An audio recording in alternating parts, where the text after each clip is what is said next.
अस्सलाम वालेकुम व्यूअर्स, उम्मीद है आप सब खैरियत से होंगे। मैं भी बिल्कुल ठीक हूँ। अल्लाह पाक आप सबको अपने हिफ्ज़ व अमान में रखे।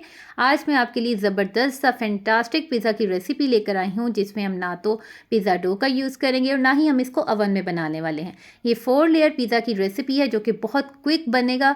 बच्चों के लिए जब चाहें आप बना सकते हैं। बहुत ज़बरदस्त रेसिपी है, तो रेसिपी को आपने लास्ट तक लाजमी देखना है। वीडियो अच्छी लगे तो उसे लाइक, शेयर और कमेंट सेक्शन में ज़रूर बताइएगा कि आपको आज की रेसिपी कैसी लगी। बहुत इजी और स्पेशल चिकन टिक्का इसमें बनने वाला है। वीडियो में लास्ट तक रहिएगा। जो चैनल पे न्यू है जल्दी से मेरे चैनल को सब्सक्राइब कर दें। वीडियो को लाइक, शेयर और कमेंट ज़रूर किया करें। चलिए स्टार्ट करते हैं। बिस्मिल्लाहिर्रहमानिर्रहीम। सबसे पहले हम एक पैन में ऑयल डालेंगे। 2 टेबलस्पून मैंने ऑयल लिया है। उसके बाद चिकन चॉप किया हुआ बोनलेस 500 ग्राम लेंगे। चिकन आप अपनी मर्ज़ी से कम या ज़्यादा भी कर सकते हैं। मैंने एक ब्रेस्ट पीस लिया था। अब इसको हल्का सा ऑयल में मिक्स कर लेंगे। अब इसके अंदर 1 टेबलस्पून लहसुन अदरक का पेस्ट शामिल करके इसको अच्छी तरह से कुक कर लेंगे कि इसका कलर चेंज हो जाए, बिल्कुल इस तरह से। जब चिकन का कलर चेंज हो जाएगा तो मैं इसके अंदर स्पाइसेस ऐड करूँगी, जिसमें मैंने 1 टीस्पून नमक, 1 टीस्पून सुरख मिर्च का पाउडर और 1 टेबलस्पून तिक्का मसाला लिया है। हाफ़ टेबलस्पून सिरका, सोया सॉस और चिली सॉस डाल लें, या 1 टेबलस्पून तक भी डाल सकते हैं। इनको बस अच्छी तरह से मिक्स करके कवर कर दें। जब चिकन अच्छी तरह से टेंडर हो जाएगा, 5 से 7 मिनट में आपका चिकन टेंडर हो जाएगा। ये देखिए, अब इसको हाई फ्लेम पे मैं इसको ड्राई कर लूँगी। ये मसाला जो है बिल्कुल पानी जो है इसका खुश्क हो चुका है। अब मैं इसके अंदर 2 टेबलस्पून पिज़्ज़ा सॉस डालूँगी, जो कि मैंने होममेड यूज़ की है। बहुत ज़बरदस्त ऑथेंटिक रेसिपी है। अगर आप इस रेसिपी को देखना चाहते हैं तो मैं लिंक डिस्क्रिप्शन में दे दूँगी। आप मेरे चैनल पे विज़िट करके ज़रूर इसको देखिएगा। बहुत ज़बरदस्त रेसिपी है। पिज़्ज़ा सॉस डालने से चिकन का फ्लेवर बहुत ज़बरदस्त हो जाएगा। बहुत डिलीशियस ये चिकन तैयार होता है, बहुत जूसी रहता है और सॉस वगैरह डालने की ज़रूरत नहीं पड़ती। इसको 2 से 3 मिनट के लिए आपने कवर करके रख देना है कि तमाम मसाले जो हैं इसमें मिल जाएं। ये देखें कितने अच्छा ऑयल जो है वो सेपरेट हो चुका है और चिकन हमारा रेडी है। अब इसको रूम टेम्परेचर पे हम ठंडा होने देंगे। अब हम सेकंड स्टेप की तरफ चलेंगे, जिसमें मैंने 1 कप जो है प्याज, मीडियम प्याज जो है चॉप किया हुआ लिया है, और 1 शिमला मिर्च मीडियम साइज़ की चॉप की हुई ली है, और छोटा सा मीडियम साइज़ का टमाटर चॉप किया हुआ लिया, और 1 कप श्रेडेड चीज़ का यूज़ किया है। इसको मैं अच्छी तरह से मिक्स कर लूँगी। इतना कलरफुल सा सैलेड देख के तो मेरे मुंह में पानी आ रहा है। बहुत मज़े का ये बनने वाला है। अब हम अपने थर्ड स्टेप की तरफ चलते हैं। मैंने वाइट आटा लिया और इसमें 1 कप, जितना भी आप लेंगे उसमें बिल्कुल थोड़ा सा 1 कप जो है आपने गंदम का आटा डाल के उसको गूंद लेना है।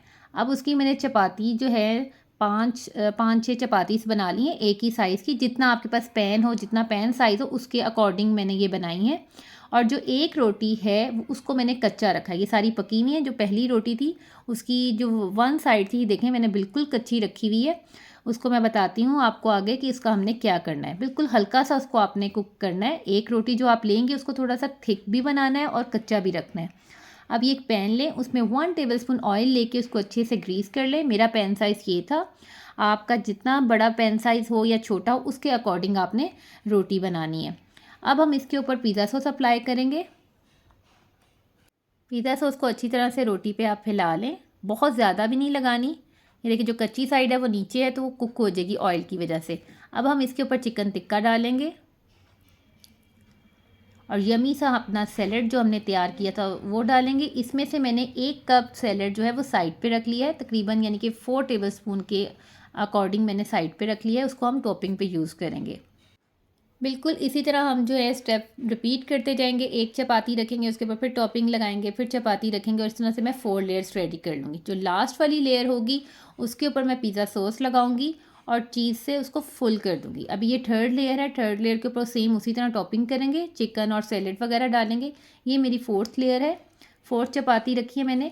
इसके ऊपर मैंने पिज़्ज़ा सॉस लगाया है और इसको आपने चीज़ से फुल कर देना है, अच्छी तरह से कवर कर देना है। जब चीज़ लगा देंगे तो जो मैंने सैलेड बचा के रखी थी वो सारा मैं इसके ऊपर लगा दूंगी। इसमें आप ऑलिव्स भी लगा सकते हैं, कॉर्न भी लगा सकते हैं, ये अपनी मर्ज़ी, आप जितना मर्ज़ी इसमें वेजिटेबल्स ऐड कर सकते हैं। अब ये बहुत यमी बनने वाला है। इसको ज़रूर ट्राई कीजिएगा। वीडियो को लाइक ज़रूर कर दें। कमेंट सेक्शन में ज़रूर बताना है आज आपने कि ये वीडियो कैसी लगी आपको, और ये ट्राई करेंगे तो इंशाल्लाह आपको बहुत मज़ा आएगा। बहुत ज़बरदस्त है। अब हम इसको कवर करके 30 सेकंड के लिए जो है मैं ये देखिए फ्लेम ऑन कर रही हूँ, पहले फ्लेम ऑन नहीं था। अब इसको कवर करके रख दिया है। इसको तब तक 30 सेकंड के लिए आपने स्टीम देनी। जब स्टीम अंदर बन जाएगी उसके बाद आपने फ्लेम लो कर देना है। 30 सेकंड के लिए मैंने हाई फ्लेम पे इसको रखा था और उसके बाद 7 to 8 मिनट मैंने कवर करके इसको लो फ्लेम पे रखा था कि ऊपर की चीज़ मेल्ट हो जाए। ये देखिए कितना ज़बरदस्त इसका रिज़ल्ट आया, इतनी अच्छी खुशबू आ रही है कि बस कमाल हो गया। ये आज मस्ट ट्राई रेसिपी है जो कि बहुत ही ज़बरदस्त रेसिपी है कि आप हर चीज़ बना के पहले से भी अगर फ्रीज़ कर लें, स्टोर कर लें, तो जब बच्चों का दिल करे, चपातीस तो बनती हैं, बनाएं और उसके ऊपर लेयर लगाएं और उसको चूल्हे पे रख के आप इसको तैयार कर सकते हैं। बहुत ज़बरदस्त खुशबू आ रही है। ज़रूर आपने इस रेसिपी को ट्राई करना है। वीडियो अच्छी लगेगी तो ज़्यादा से ज़्यादा फ्रेंड्स एंड फैमिली में शेयर करें। इसकी आपको लेयर्स दिखाती हूँ मैं कि कितना यमी लग रहा है, कितना सॉस वाला लग रहा है, ज़बरदस्त फिलिंग हुई हुई है इसके अंदर। टेस्ट करके बताती हूँ कि किस तरह का ये बना है। Very yummy, outstanding. यकीन से कह सकती हूँ कि आप इस रेसिपी को ट्राई करेंगे तो मुझे ज़रूर याद करेंगे कि क्या कमाल रेसिपी बताई है। बहुत ही टेस्टी ये बनेगा। आपने इस रेसिपी को ज़रूर बनाना है, मुझे फ़ीडबैक ज़रूर दीजिएगा। वीडियो को लाइक नहीं किया तो जल्दी से थम्स अप दे दें और शेयर ज़रूर करें फ्रेंड एंड फैमिली में। अपना ख्याल रखिएगा। Thanks for watching. अल्लाह हाफिज़।